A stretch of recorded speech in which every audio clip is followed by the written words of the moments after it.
Good morning. Good morning ma'am. Good morning. Good morning to all.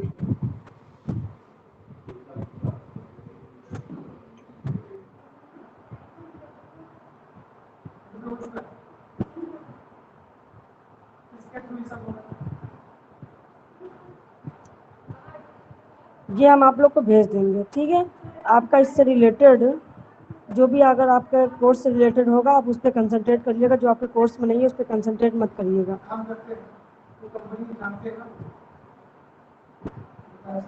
चलिए इसको देखिए, question number 36।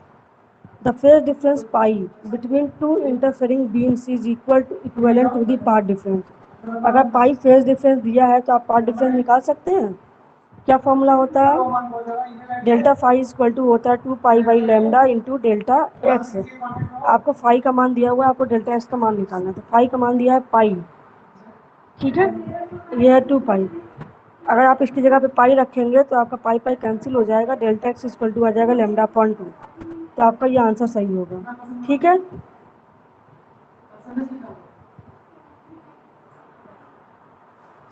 समझ में आ रहा है कि नहीं आपको? फेज डिफरेंस दिया है तो पार्ट डिफरेंस कैसे निकलेगा, पार्ट डिफरेंस दिया है तो फेज डिफरेंस कैसे निकलेगा, ये सब चीज़ें आप कैलकुलेट करना सीख जाइए।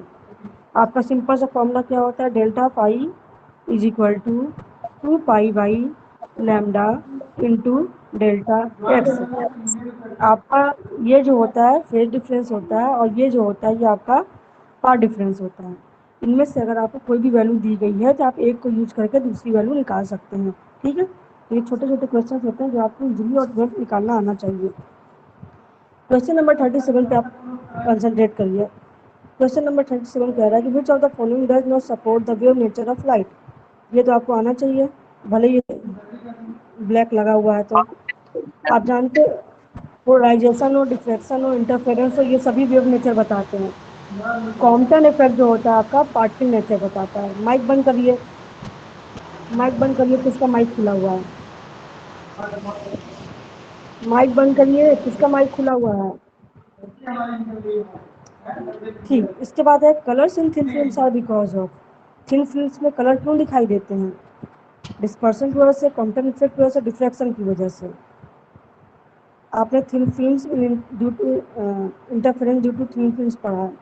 तो थिन फिल्म्स में जो कलर दिखाई देता है वो इंटरफेरेंस पैटर्न की वजह से होता है। ये सारे क्वेश्चंस ऐसे हैं जो कि आप देखते ही लगा सकते हैं, आपका टाइम बचेगा उसमें। अब ये क्वेश्चन देख लीजिए।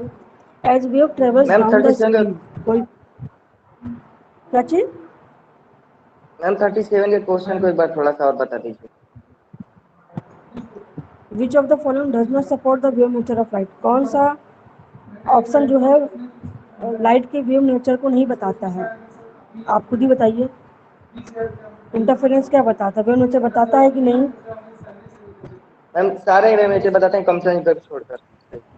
कॉम्पैक्ट हाँ, इफेक्ट मैम। तो आपका आंसर तो कॉम्पटन, कॉम्पैक्ट नहीं कॉम्पटन। कॉम्पटन इफेक्ट लाइट के पार्टिकल नेचर को बताता है, ठीक है। और ये तीनों जो है आपके लाइट के वेव नेचर को बताते हैं, इसलिए आपका आंसर नंबर बी सही होगा। क्लियर। 39 क्वेश्चन कहता है कि as the wave travels down a spring the amplitude slowly decreases. जैसे जैसे वेव स्प्रिंग के नीचे जैसे मान लो ये स्प्रिंग है, इस स्प्रिंग में वेव यहाँ से ट्रेवल करती हुई स्प्रिंग के थ्रू नीचे आती है। तो क्या होगा कि इसका एम्पलीट्यूड स्लोली डिक्रीज करता है, धीरे धीरे इसका एम्पलीट्यूड कम होता है। क्यों ऐसा होता है? पहला ऑप्शन दिया है law of conservation of energy does not apply to the waves. क्या तरंगों में एनर्जी का कंजर्वेशन प्रिंसिपल अप्लाई नहीं करता है? दूसरा है energy spread out along the entire length of spring. Spring की पूरी लंबाई पर एनर्जी जो होती है फैल जाती है। या तीसरा है the wave slows down as it travels along the spring. जैसे जैसे तरंग स्प्रिंग के थ्रू पास करती है उसका वेलोसिटी कम होने लगती है। या सबसे लास्ट में है कि the energy is lost due to friction as the particle is in the spring rub against each other. जैसे जैसे वेव स्प्रिंग के नीचे उतरती है तो जो स्प्रिंग के पार्टिकल्स हैं उसके साथ इनका फ्रिक्शन होता है और कुछ एनर्जी जो होती है लॉस हो जाती है। या ऑल ऑफ द अबव। तो आपको पढ़ने में क्या लगता है, ये सब कहीं लिखा नहीं होता है, जस्ट आपको पढ़ के समझना होता है क्या सही हो सकता है। Ma'am D. सीधी सी बात है कि वेव में conservation of energy principal apply होता है, यहाँ डज नॉट अप्लाई लिखा, इसका मतलब ये गलत हो गया। Energy through out the spring फैलती है, लेकिन जैसे जब जब नीचे पूरा आ जाएगा तब ना, अभी मान लो वेव खाली यहाँ से यहाँ पहुंची और पूरी स्प्रिंग में पहुंची ही नहीं है, तो कैसे पूरी स्प्रिंग में फैल जाएगी, इसलिए ये भी ठीक नहीं है। वेव की स्पीड स्लोज डाउन नहीं होती है, ऐसा कुछ नहीं है। जो भी वेव है, जिस तरंग दैर्ध्य का है, हर तरंग दैर्ध्य के लिए अपनी एक स्पेसिफिक वेलोसिटी होती है।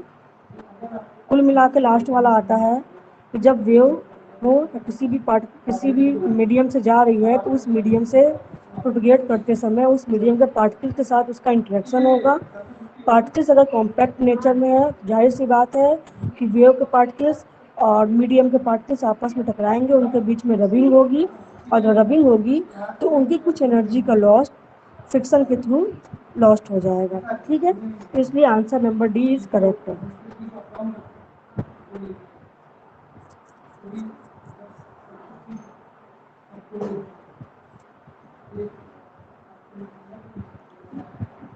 For a single slit diffraction, the path difference between the two ends of the slit is, जब आप सिंगल स्लिट डिफ्रेक्शन निकालते हैं तो जो आपका पार्ट डिफरेंस आता है, आप याद करिएगा D sine theta equal to N lambda आता है। अगर आपने एन 1 कर दिया है ये डेल्टा, तो एन लैम्डा की जगह पे लिखा गया है, तो delta is the part difference, this is equal to D sine theta. ये आपका कैलकुलेट करने पे आता है, आप ध्यान दीजिएगा। यहाँ पे आपकी स्लिट थी, परपेंडिकुलर रहता था, ये थीटा रहता था, ये डी रहता था, और जब स्लिट में जब ये डी है और हमें ये वैल्यू निकालनी होती है, this is the path difference. ये थीटा है, ये डी है, तो ये पाथ डिफरेंस आपका डी साइन थीटा आता है।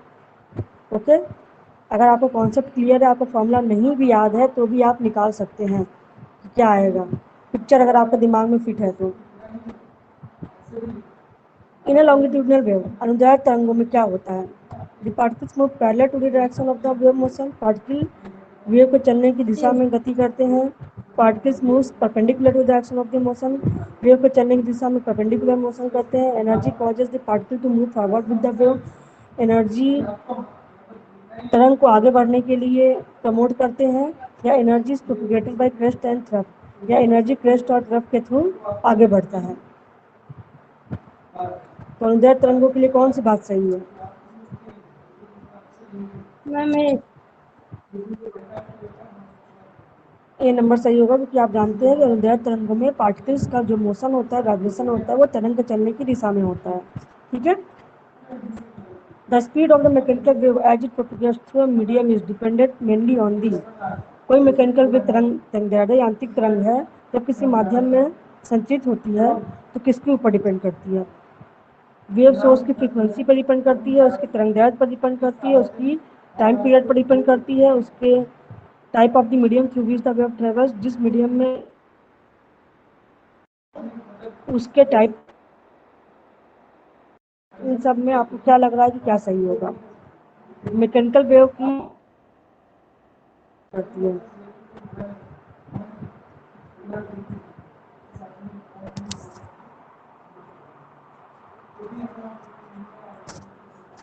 बताइए।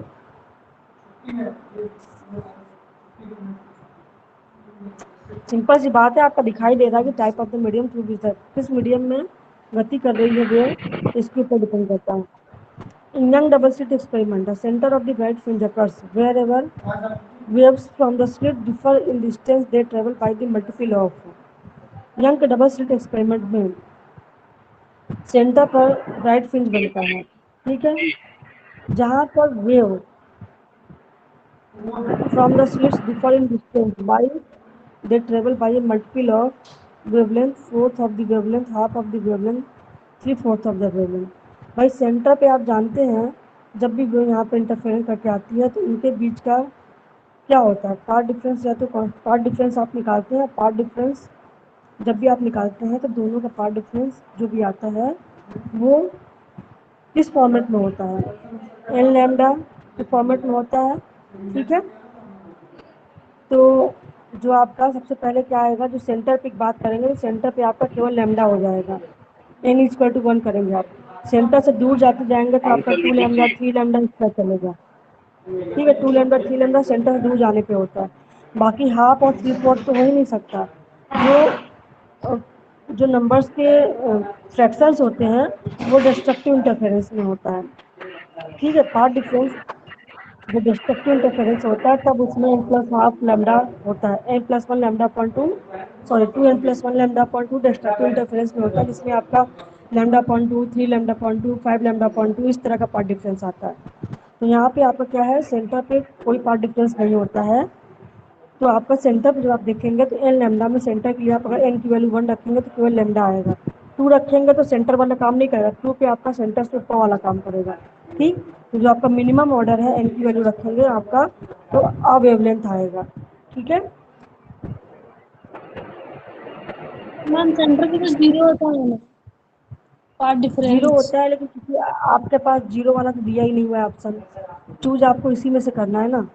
तो इन सब के हिसाब से जब जीरो नहीं दिया है तो अगर जीरो दिया होता तो हम जीरो ही लगाते हैं, लेकिन चूंकि जीरो नहीं दिया हुआ है तो मान लिया कि वो जीरो ऑर्डर नहीं है, सेंटर पे कोई दूसरा ऑर्डर भी एग्जिस्ट कर सकता है। तो उसके अकॉर्डिंग आपका अवेवलेंथ होगा, उसके ऊपर तो उससे ज़्यादा होते जाएंगे, सेकंड थर्ड फोर्थ फिफ्थ इस तरह से होता जाएगा, है ना। Light इंटर्स air from water, water से लाइट एयर में जा रही है तो एंगल ऑफ रिफ्लेक्शन क्या होगा, greater than angle of incidence होगा, equal to the angle of incidence होगा, less than angle of incidence होगा, या Air none of from this होगा। water. ध्यान दीजिएगा, Air from ध्यान दीजिएगा, water. सघन ग्लास ऊपर है, सघन मीडियम से डेंस मीडियम में जा रही है, सघन से रेयर में जा रही है। कहाँ चला गया,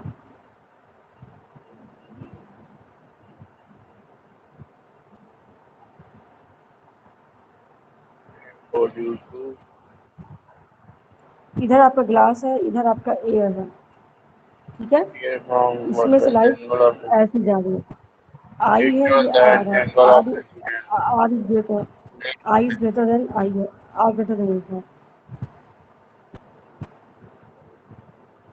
मैम आंसर सी होगा मैम इसका। ग्लास, मैम ग्लास है कहाँ, एयर तो है ना, एयर है वाटर है, अब ग्लास बोल रहे सॉरी, वाटर ग्लास नहीं, यहाँ पे आप वाटर लिखिए। लाइट ठीक, वाटर से एयर में जा रही है, वाटर से एयर में जा रही है तो आर ग्रेटर देन आई क्यों होगा, तो आपका आंसर जो होगा yes ma'am greater than angle of incidence, first one. A वाला सही होगा, ये गलत लिखा है, सी नहीं सही होगा, सी गलत है। जब आपका एयर से ग्लास में जा रहा होता, एक मिनट रुक जाइए, angle of refraction will be, तो आर की वैल्यू पूछा ना, आर आई से बड़ा होगा, पहला आंसर मैम सही है। सी सी क्यों होगा, इसमें गलत लिखा हुआ है, जब आपका एयर से वाटर में जा रहा होता तब आपका आर लेस देन आई क्यों होता, लेकिन जब आपका मैम वाटर सघन से से एयर में सघन जा से रहा भी है, हाँ सघन से एयर में जा रहा है तो मैम अपवर्तन दूर कोण का जाएगा मान तो आपतन एंगल कोण से बड़ा ज़्यादा होगा। होगा, दूर हो जाएगा तो आर का मान ज़्यादा होगा ना। ये yes angle of ma'am. Diffraction पूछा है, एंगल ऑफ इंसिडेंस ये नहीं सही पूछ है रहा मैम। है। ये ये आर होगा तो ए वाला आपका आंसर सही होगा। Okay, yes ma'am.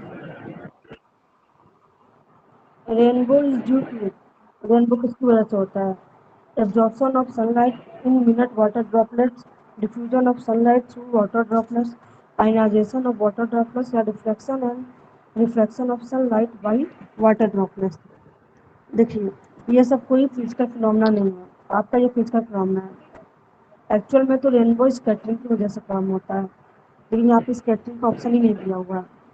आयनाइजेशन की वजह से होगा नहीं, डिफ्यूजन की वजह से होगा नहीं, एब्जॉर्प्शन की वजह से होगा नहीं, बचा आपका reflection and reflection of sunlight by water droplet. ठीक है, तो आपका डी नंबर आंसर सही होगा।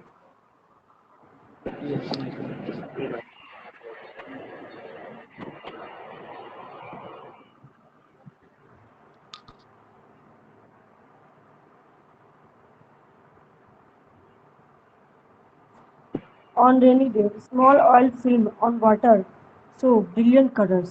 दिस इज ड्यू टू, आप जानते हैं, फिर ऑल डाला गया, आँख बंद करके आप सीधे सीधे इस तरह क्वेश्चन आए तो इंटरफेरेंस लगा दीजिएगा।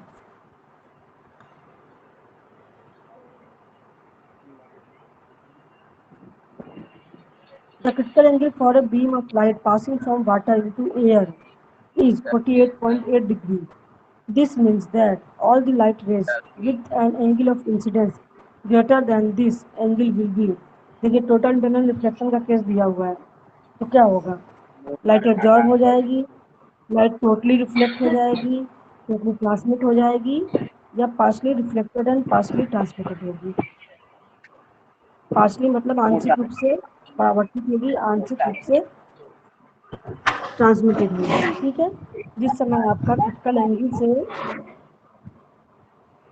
ज़्यादा एंगल पर फॉल करेगी तो उस समय आपका टोटली रिफ्लेक्ट कभी भी नहीं होता, ये आप जान लीजिए। 99% जाएगा तो 1% आपका ट्रांसमिट होएगा ही होएगा, तो इस वजह से आपका सी नंबर आंसर सही होगा।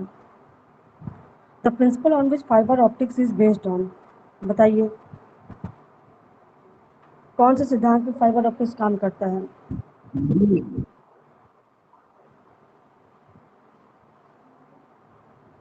बताइए। टोटल रिफ्लेक्शन पे, इंटरनल पोलराइजेशन रिफ्लेक्शन। पे, total total internal internal reflection. Reflection.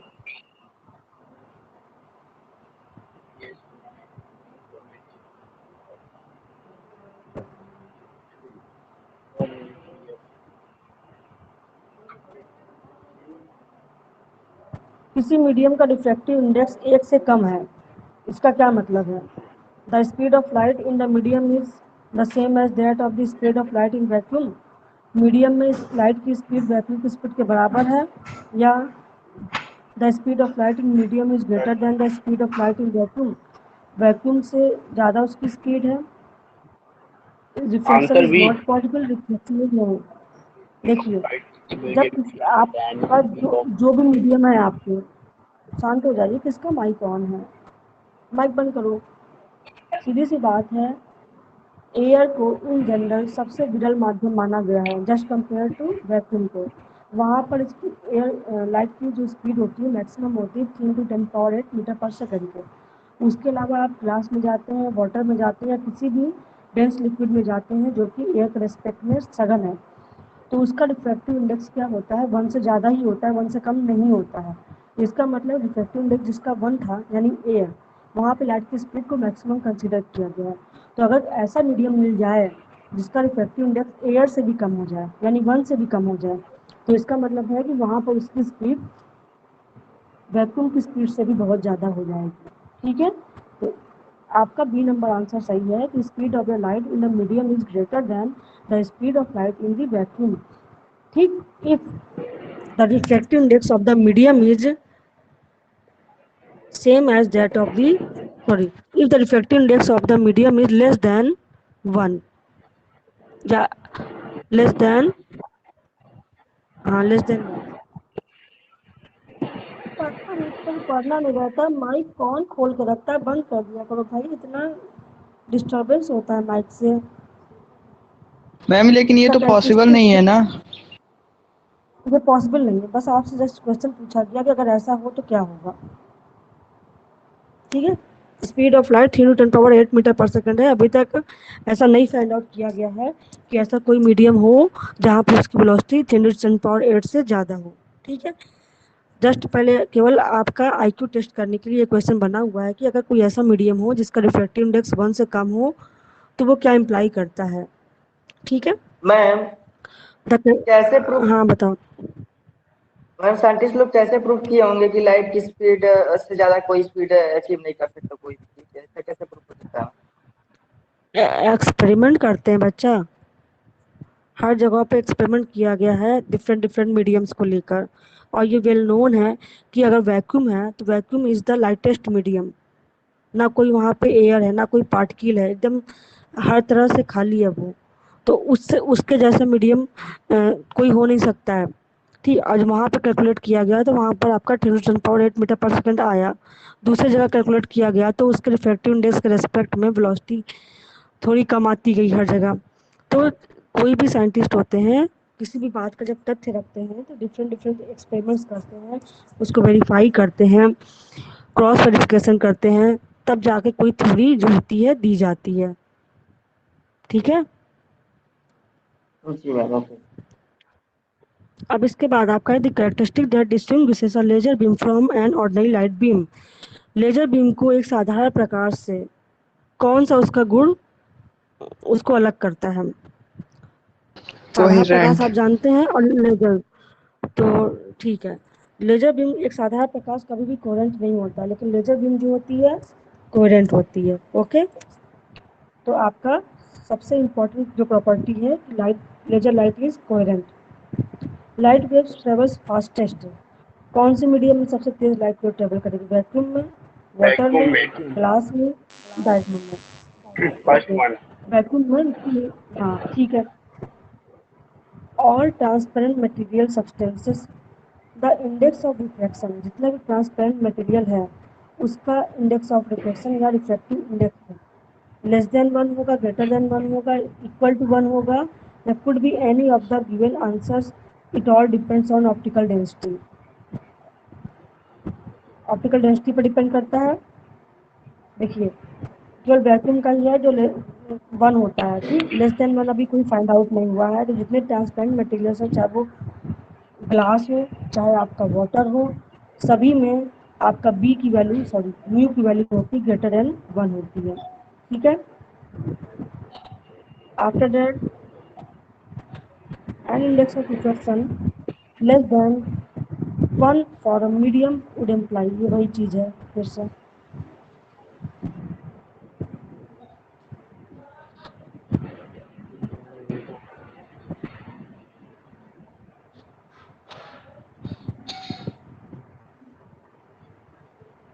when light passes from air into water the frequency of the light remains the same।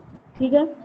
आप जानते हैं कि कोई भी लाइट बीम एक मीडियम से दूसरे मीडियम में जाती है तो उसका केवल फ्रिक्वेंसी एक ऐसी प्रॉपर्टी है जो कि एक माध्यम से दूसरे माध्यम में जाने पर चेंज नहीं होती है। ठीक। What happens to the speed, speed में क्या परिवर्तन होगा? And the wavelength of the light as it crosses the boundary in going from air to water. जब भी बीम आपके एयर से वाटर में जाएगी तो क्या चेंजेस आएगा? इधर स्पीड दिया है, इधर वेवलेंथ दिया है, बताइए। फ्रिक्वेंसी सेम रहेगी तो एयर से वाटर में जाने पर स्पीड बढ़ेगी घटेगी, क्या होगा? आप इनमें से आंसर बताइए।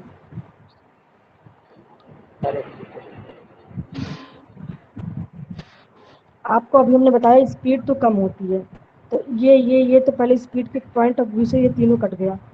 अब डिक्रीजेस दो जगह दिया हुआ है, ये वाला और ये वाला। अब इसके हिसाब से आपको फाइंड आउट करना है कि वेलोसिटी डिक्रीज करेगी, ये तो सही है। अब इन दोनों में से लैम्डा को आपको फाइंड आउट करना है कि लैम्डा क्या होगा। इस मीडियम से इस मीडियम में जाने पर वेवलेंथ घटेगी बढ़ेगी या सेम रहेगी। ठीक है। किसी भी तरंग का जो तरंग दैर्ध्य है जब विरल माध्यम से सरल माध्यम में जाता है तो तरंग दैर्ध्य घटती है।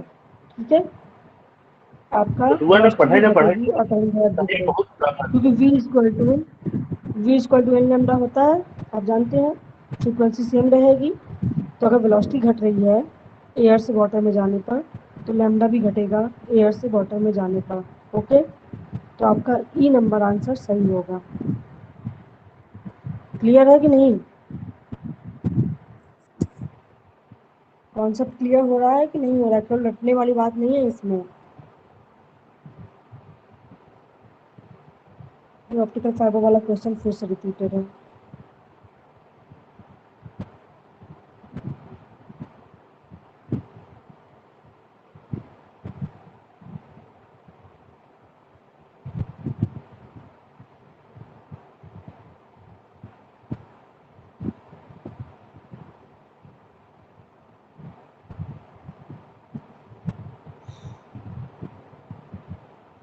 देखिए इसको आप ध्यान से पढ़िए।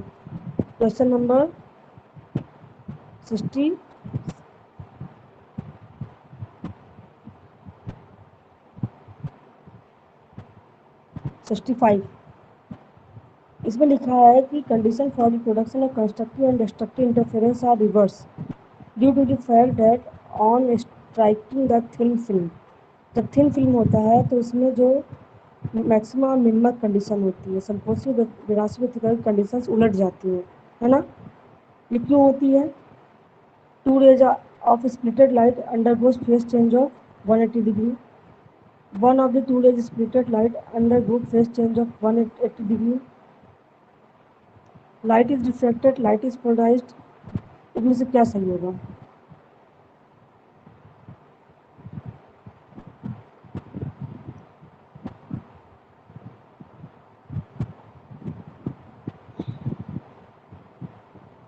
आंसर नंबर बी सही होना चाहिए, क्योंकि हमने आपको बताया था एक तो यहाँ से रिफ्लेक्ट कर जाती है, दूसरी फिल्म के अंदर गई, यहाँ से गई, यहाँ से गई, यहाँ से हम देखते हैं ये और ये रेज आपस में इंटरफेयर करती है। ये वाली तो यहाँ से यहाँ गई, और आपको बताया था स्टोक्स लॉ के नियम के अनुसार से जब भी कोई रे सघन माध्यम से विरल माध्यम के इंटरफेस पर इंसिडेंट होकर रिफ्लेक्ट होती है सघन से विरल माध्यम के सेपरेशन प्लेन पर, तो रिफ्लेक्टेड लाइट में 180 डिग्री का फेज डिफरेंस आ जाता है। ठीक है, इसमें नहीं आएगा लेकिन इसमें आएगा। ठीक है, इसीलिए जो भी हम पार्ट डिफरेंस कैलकुलेट करते हैं उसमें प्लस लैम्डा अपॉन 2 करते हैं, आपको याद होगा। ठीक है, तो दोनों स्प्लिटेड रेज नहीं फेज चेंज 180 होता है, क्योंकि दोनों में होगा तो दोनों में तो जब डिफरेंस लेंगे 180 माइनस होकर न्यूट्रलाइज हो जाएगा। दोनों में से एक ही रे ऐसी होती है जो कि 180 डिग्री का फेज चेंज उसमें होता है, वो है जो कि आपकी फिल्म के अंदर जाती है, और जो फिल्म के ऊपर से रिफ्लेक्ट हो जाती है उसमें कोई चेंज नहीं होता, लेकिन जो फिल्म के अंदर जाकर यहाँ से रिफ्लेक्ट होती है इस रे में पाई का फेज डिफरेंस और लैम्डा अपॉन 2 का पार्ट डिफरेंस आ जाता है। Okay, answer number B is correct. सब चीज़ें फिर से आप पढ़ना शुरू कीजिए, रिवीजन बहुत ज़रूरी है। डेरिवेशन के बहुत अंदर नहीं जाना, लेकिन आपका जो कॉन्सेप्ट है उसको ध्यान में रखे रहिए, क्योंकि ये सारे जो आंसर्स निकल के आ रहे हैं ये रटने से नहीं आएगा, ये कॉन्सेप्ट से आएगा। देखिए, when electromagnetic waves strike the boundary of denser medium, they are reflected in phase, reflected out of phase by 180 degree, reflected, they are completely absorbed। जब कभी भी कोई इलेक्ट्रोमैग्नेटिक वेव डेंसर मीडियम की बाउंड्री पर strike करती है तो reflected light, उससे जो लाइट रिफ्लेक्ट होती है उसमें 180 डिग्री का फेज डिफरेंस आ जाता है, पाई का फेज डिफरेंस आ जाता है, और लैम्डा अपॉन 2 का पार्ट डिफरेंस आ जाता है। क्लियर?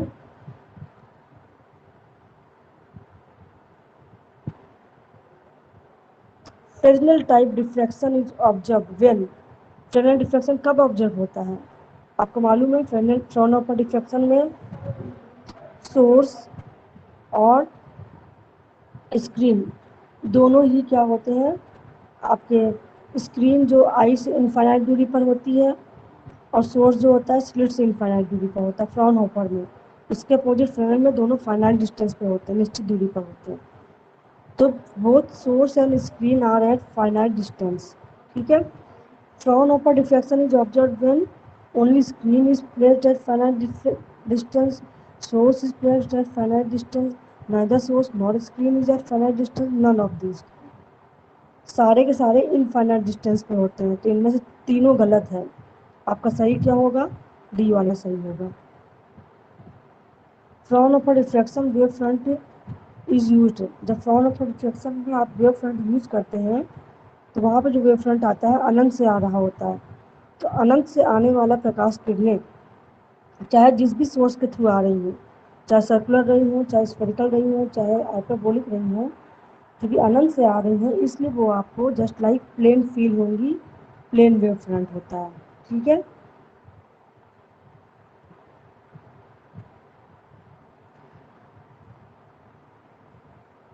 अब बस करें कि और करना है? The points of constructive interference of light is always bright, the diffraction observe by diffraction getting नहीं पढ़ना है आपको, एक्सरे डिफ्रैक्शन नहीं पढ़ना, न्यूटन नहीं पढ़ना। देखिए, two sources of light are said to be coherent, कब कोहेरेंट कहलाएंगी? They produce waves of the same wavelength, they produce same amplitude of vibration, they produce waves in the medium simultaneously, they produce waves of same amplitude.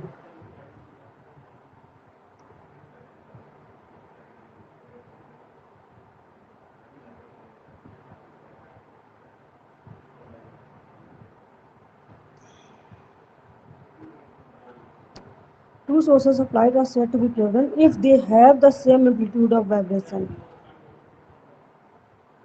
Produce करने का नहीं होगा, जब उनके पास दो sources तभी कोहेरेंट कहलाते हैं जब उनके पास सेम एम्पलीट्यूड ऑफ वाइब्रेशन होता है, सेम या नियरली सेम। प्रोड्यूस करने की बात तो बाद में आएगी, जब इंटरफेयर करेंगे तब। जब इंटरफेयर ही नहीं करेंगे कोहेरेंट होने की वजह से तो प्रोड्यूस कहाँ से करेंगे। Answer number B is correct है।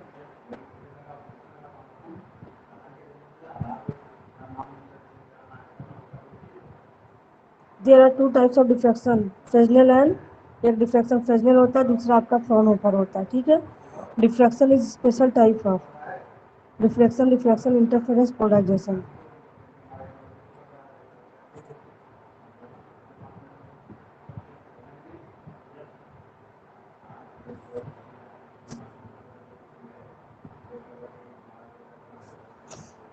हम इस आंसर से कन्विंस नहीं है, इसको सोच के बताएंगे। मेरे हिसाब से diffraction is a special type of interference, क्योंकि डिफ्रैक्शन के पैटर्न में इंटरफेरेंस इन्वॉल्व होता है। जो आपका स्लिट होता है, स्लिट के बीच का जितना भी रेंज बनता है, जो आपका सेंट्रल मैक्सिमम बनता है, वो ड्यू टू इंटरफेरेंस बनता है। एजेस से जो लाइटें डिफ्रैक्ट होती हैं तो सेंट्रल मैक्सिमा के इधर उधर जो बनता है वो आपका डिफ्रैक्शन पैटर्न बनता है। जो उसका बेसिक थीम काम करता है वो इंटरफेरेंस फिनोमेना के कंस्ट्रक्टिव और डिस्ट्रक्टिव इंटरफेरेंस के प्रिंसिपल को यूज करते हुए ही आगे बढ़ते हैं। इसलिए इसमें जो भी लगा हो, अगर मुझे इसका आंसर लगाना होगा तो हम इंटरफेरेंस लगाएंगे। ओके, चलिए अब ख़त्म करते हैं, ठीक है बच्चों। बाकी जो बचा है नेक्स्ट टाइम करेंगे।